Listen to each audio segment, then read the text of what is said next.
नमस्कार, मी राधा स्वागत करते तुमचं राधास मॅजिक किचन या आपल्या यूट्यूब चॅनलवर। आजपर्यंत तुम्ही उपवासाची साबुदाणा खिचडी बऱ्याचदा केली असेल, पण या पद्धतीने तुम्ही साबुदाणा खिचडी कधीच केली नसेल। थोड्याशा वेगळ्या पद्धतीनं आज आपण महाशिवरात्री स्पेशल उपवासाची साबुदाणा खिचडी तयार करणार आहोत। तर कशी बनवायची यासाठी रेसिपी अगदी शेवटपर्यंत नक्की पहा। तर इथे आपल्याला हा साबुदाणा सर्वात अगोदर स्वच्छ पाण्याने 1-2 वेळा चांगला धुवून घ्यायचा आहे आणि साबुदाणा पाण्यात बुडेल इतपतच पाणी ठेवून आपल्याला हा साबुदाणा रात्रभर पाण्यात भिजवत ठेवायचा आहे। सकाळी तुम्ही पाहू शकता असा हा मोकळा सुळसुळीत साबुदाणा छान असा फुललेला असेल। आता यानंतर इथे आपण 2 मीडियम साईजचे बटाटे घेणार आहोत। या बटाट्यावरची साल इथे आपल्याला काढून घ्यायची आहे। तोपर्यंत जर तुम्ही आपल्या चॅनलवरती नवीन आला असाल तर नक्कीच आपल्या चॅनलला सबस्क्राईब करा आणि सबस्क्राईबच्या पुढचे बेल आयकॉनचे बटन दाबा, जेणेकरून इथून पुढच्या छान छान रेसिपीज सर्वात अगोदर तुम्हाला पाहायला भेटतील। आता इथे मी याच पद्धतीने 2 मीडियम साईजच्या बटाट्यांवरची साल ही काढून घेतलेली आहे। आता आपल्याला हे बटाटे उभ्या आकारामध्ये चिरून घ्यायचे आहेत।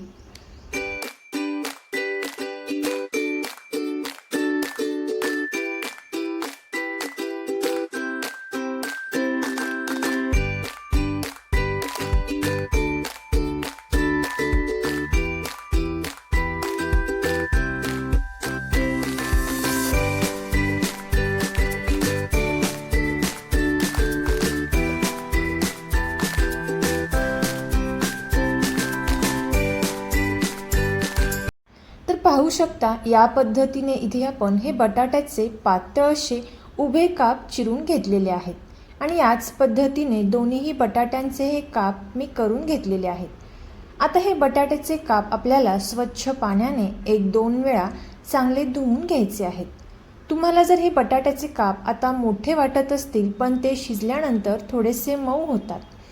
आता इथे मी हे 2 वेळा स्वच्छ पाण्याने धुवून घेतलेला आहे।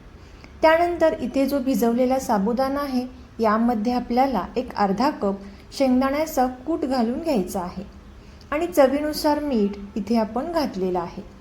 आता हे चांगलं मिक्स करून घेणार आहोत। इथे तुम्ही शेंगदाण्याचा कूट हा तुमच्या आवडीनुसार थोडासा कमी जास्त करू शकता।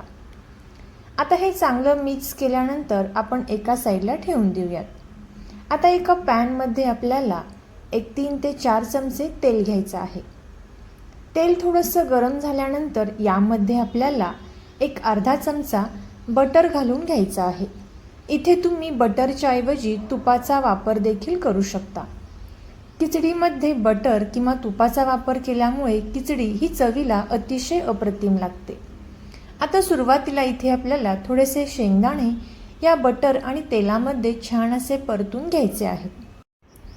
जोपर्यंत या शेंगदाण्याला छान असा गोल्डन कलर येत नाही तोपर्यंत इथे आपण हे परतून घ्यायचे आहेत। आता 3 ते 4 मिनिटांनंतर हे शेंगदाणे आपण इथे एका प्लेटमध्ये काढून घेणार आहोत।